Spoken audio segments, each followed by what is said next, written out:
సెలబ్రిటీస్ని చూసినప్పుడు చీక్స్ పింకీగా blush with in the skin వచ్చినట్టు ఉంటుంది కదా, అది ఏదో ఒక పర్టికులర్ ప్రోడక్ట్ యూస్ చేస్తే వచ్చింది కాదు, దానికి ఒక టెక్నిక్ ఉంది. అది నేను మీకు ఇవాళ చూపిస్తాను. టెక్నిక్ని ఫేస్ అండర్ పెయింటింగ్ అంటారు. సో మనం బ్లష్ అట్లాంటివి ముందే అప్లై చేసుకుని దాని మీద స్కిన్ టింట్ ఫౌండేషన్ ఇట్లాంటివి అప్లై చేసుకుంటాము.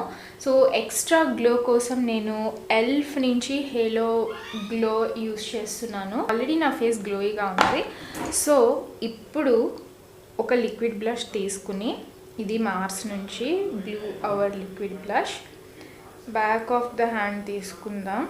మీరు కొంచెం ఎక్కువ ప్రోడక్ట్ అప్లై చేసుకున్నా కానీ పర్వాలేదు, బికాజ్ మనం దీని మీద స్కిన్ టింట్ లాంటివి అప్లై చేస్తాం కాబట్టి స్కిన్ టింట్ ఏదైనా బ్యాక్ ఆఫ్ ద హ్యాండ్ తీసుకుని, నేను నైకా స్కిన్ టింట్ తీసుకున్నాను. సో సెలబ్రిటీస్ వాళ్ళు full coverage foundation, Huda beauty లాంటి మ్యాటిఫైయింగ్ ఫౌండేషన్స్ ఇట్లాంటివి యూజ్ చెయ్యరు. కవరేజ్ ఉండాలి బట్ హెవీగా ఉండకూడదు. So they use products like that. ఇప్పుడు నా స్కిన్ చూడండి ఎంత న్యాచురల్గా ఉందో చూడడానికి. దగ్గర నుంచి చూస్తే మీరు స్పెసిఫిక్గా ప్రోడక్ట్ అప్లై చేశారా అని అంటే ఎక్కడ అప్లై చేశారో తెలియట్లేదు, బట్ దూరంగా వెళ్ళి చూస్తే స్కిన్లో ఆ పింకిష్ బ్లష్ అనేది కనిపిస్తుంది కదా. ఇది famous celebrity makeup artist use చేసే టెక్నిక్. నెక్స్ట్ టైం ట్రై చేసి చూడండి.